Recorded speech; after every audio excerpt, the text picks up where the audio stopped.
अकाल मृत्यु वो मरे जो काम करे चंडाल का, काल उसका क्या बिगाड़े जो भक्त हो महा काल का। उसका बाल बांका नहीं हो सकता जो शिव की उपासना कर रहा। जो शंकर की उपासना करे उसका बाल बांका कैसे हो सकता है?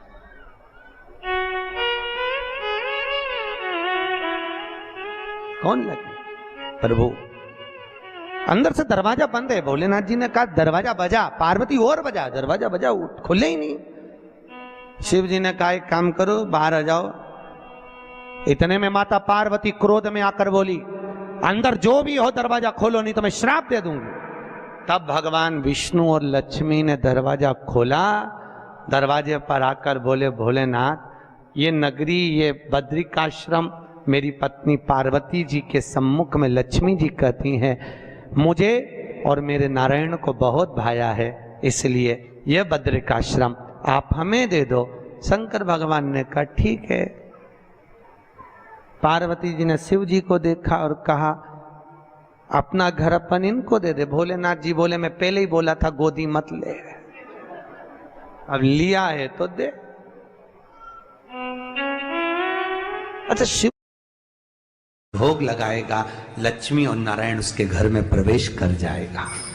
लक्ष्मी और नारायण उसके घर में प्रवेश करेगा। पुराण की कथा कह रही है कि दुनिया के सारे तीर्थ नहीं जा सकते, पृथ्वी की सारी नदियों में स्नान नहीं कर सकते, पवित्र नदियों में आप स्नान नहीं कर सकते, या किसी भी तीर्थ में जाकर एक रात्रि भी विश्राम नहीं कर सकते, या हमने जिंदगी में कोई दान करा ना करा, कोई पुण्य करा ना करा, कोई सत्कर्म करा ना करा, कोई शास्त्र पढ़ा ना पढ़ा, कोई शास्त्र सुना ना सुना, उसके बाद भी शिव महापुराण की कथा कहती है कि एक दिन में अगर मात्र एक बार भी आप शंकर के शिवालय में प्रवेश कर गए या मंदिर में प्रवेश कर गए तो सारे तीर्थ, सारी नदियां, सारे सरोवर, सारी बावड़ी, सारे तालाब, सारे कुंड के स्नान का पुण्य, दान का पुण्य प्राप्त, केवल शिव तत्व को प्राप्त कर लेने। शिव महापुराण की कथा कह रही है कि घर में जो दिया होता है वो दीपक भी कोई साधारण नहीं होता,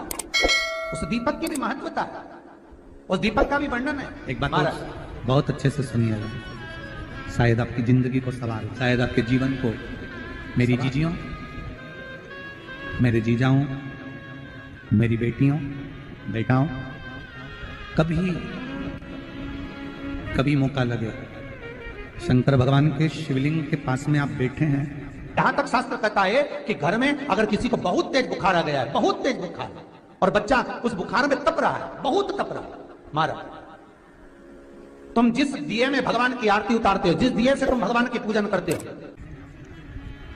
कभी मौका लगा और आप पूजन करने के लिए गए, कभी आपको शंकर भगवान के शिवलिंग के पास में या शंकर भगवान के शिवलिंग के ऊपर कनेर का अगर पीला फूल देखा है ना आप लोगों ने? अरे बोलो तो जमके, देखा है?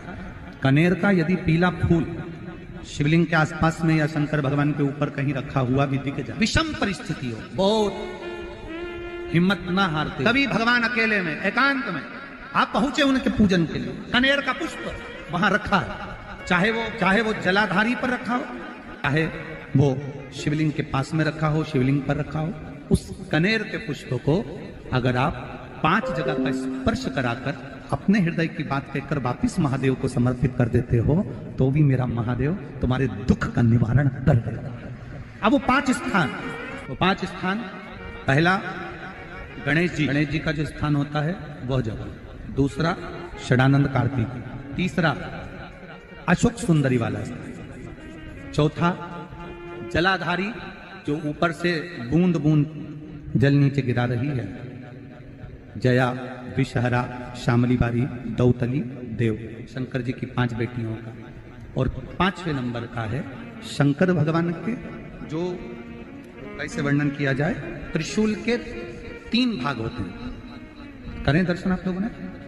जैसे सामने त्रिशूल लगा है, इस त्रिशूल के ऊपर देखेंगे तो 3 भाग दिख रहे हैं, नजर आ रहे हैं सबको? त्रिशूल का जो 3 भाग होता है, उस 3 भाग का जहां ज्वाइंट होता है, जहां मिलता है, एक जगह पर देखो तीनों भाग एक जगह पर मिले हुए, 3 भाग का जहां मिलन होता है, पंचम स्थान, ये 5वां स्थान, यहाँ पर स्पर्श कराकर शिवलिंग पर अपनी कामना कर कर श्री शिवाय नमस्तुभ्यम कहकर बाबा से अपने मन की बात कहकर जो समर्पित कर देता है, हम 3 महीना भी नहीं कहेंगे, हम तो कहेंगे अगर ज्यादा दुख है 3 दिन इंतजार करना, मेरा बाबा उस दुख को मिटाए। 3 महीना बहुत दूर, पर करना है दिल से। और कई तरह के दीपक होते हैं, और दीपक का भी विधान वर्णन किया गया, उस दिए का भी वर्णन किया गया। यहां तक शास्त्र कहता है कि घर में अगर किसी को बहुत तेज बुखार आ गया है, बहुत तेज बुखार, और बच्चा उस बुखार में तप रहा है, बहुत तप रहा है, तुम जिस दिए में भगवान की आरती उतारते हो, जिस दिए से तुम भगवान की पूजन करते हो, उस दिए की बत्ती को नीचे डाल दीजिए और उस दिए को पानी की बाल्टी में धो दीजिए। कौन सी बाल्टी में? जिस बाल्टी के पानी से आप बच्चे को स्नान करा सको। मार केवल भगवान पर से ले जाकर, पास में से ले जाकर उस बाल्टी में थोड़ी देर डाल दो और उस बाल्टी के पानी से उस बच्चे को स्नान करा दीजिए। 15 से 20 मिनट, आधा घंटा लगेगा बच्चे का। बड़ी बेचैन दिख रही हो तुम, क्या बात है? पार्वती जी कहती है देवव्रत, कश्मीर प्रदेश का एक भक्त देवव्रत बेलपत्री के वृक्ष के नीचे बैठकर आपका मंत्र जाप कर रहा। मैं आपको जगाना नहीं चाहती थी, पर बेलपत्री के वृक्ष के नीचे लक्ष्मी झाड़ू लगाती है, सरस्वती वीणा बजाती है, इंद्राणी उस बेलपत्री के वृक्ष के नीचे जल का सींचन करती है, 33 कोटि देवी देवता उस बेलपत्री के वृक्ष की जड़ में विराजमान होते हैं। इसलिए देवव्रत एक बार पंचाक्षर मंत्र बोलता है तो वो 33 करोड़ बार गिना जाता है, ऐसा बेलपत्री का वृक्ष होता है। बेलपत्री के वृक्ष के नीचे एक बार अगर भगवान का नाम लिया जाता है तो वो 33 करोड़ बार, 33 कोटि बार गिना जाता है। एक मंत्र केवल नमः शिवाय, ओम नमः शिवाय, ओम नमः शिवाय, नमः शिवाय, ओम नमः शिवाय। फिर वही वाली बात आ गई जो पहले कथा में कहा, अपने लिए अच्छा वाला घी छाट के लाना, अच्छी कंपनी का लाना, और जब यज्ञ करने बैठे, पूजन करने बैठे, हवन करने बैठे, भगवान का कोई पाठ पूजन करवाई, पूजन वाले पूजन करने बैठे, हवन करने बैठे, भगवान का कोई पाठ पूजन करवाई, पूजा वाले दुकान पे बोलना कि पूजा का घी चाहिए। तो वो पूजा का सामान बेचने वाला भी तत्चतुर था, उसने पूजा का ही घी दिया। तो इन्होंने पूछा भैया ये घी कितने का? तो क्या 80 रुपए का? तो 80 रुपए का आधा किलो? तो क्या पूजा का है? भारत की भूमि पर इस मृत्यु लोक में, पूरे विश्व में ऐसे कई घर हैं जिनके घर में गुजारा करने के भी आफत है, पहनने के कपड़े नहीं, किसी के यहां पर भोजन नहीं, किसी के यहां जमीन नहीं, किसी के यहां दुकान नहीं, कोई पूरी जिंदगी किराए के मकान में निकाल देता है।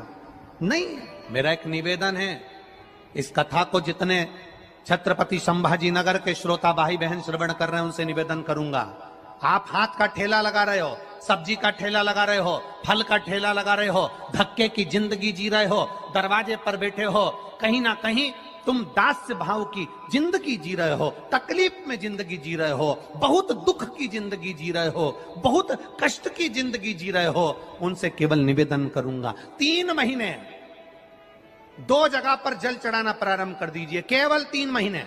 एक शंकर भगवान के शिवलिंग पर, दूसरा बेलपत्री के पेड़ के नीचे, 2 जगह पर जल चढ़ाना 3 महीने लगातार चालू कर दो, बाबा तुम्हारा हाथ पकड़कर तुम्हें उन्नति की सीढ़ी पर चढ़ा देगा। हमें कोई चमत्कार करना नहीं आता, और ना हम कोई तंत्र विद्या या मंत्र विद्या जानते हैं, ना हमारे पास में बेल है, ना हमारे पास में भभूति है, हमारे पास में तो केवल शिव का नाम है। आप श्री शिवाय नमस्तुभ्यम बोलो, ओम नमः शिवाय बोलो, नमः शिवाय बोलो, चाहे महामृत्युंजय मंत्र बोलो, उसका स्मरण करते करते भगवान शंकर के शिवलिंग पर जल, और उसी पात्र में जो जल तुमने शंकर जी को चढ़ाया उसमें से बचा हुआ थोड़ा सा जल बेलपत्री के पेड़ के नीचे चढ़ाना प्रारंभ कर दो। अलग से बेलपत्री के पेड़ के नीचे चढ़ाने के लिए अलग से लोटा भर के जल जरूरत नहीं पड़ेगी। जो तुमने शिव जी को जल चढ़ाया,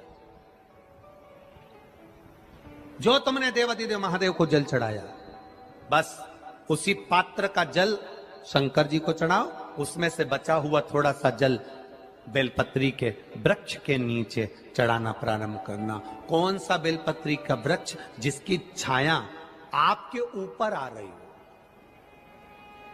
शिव महापुराण बड़ी सुंदर बात कहता है, ध्यान दीजिएगा। जिस बेलपत्री का पौधा तुम्हारे सिर का और ये दोनों हाथ ऊपर कर लो।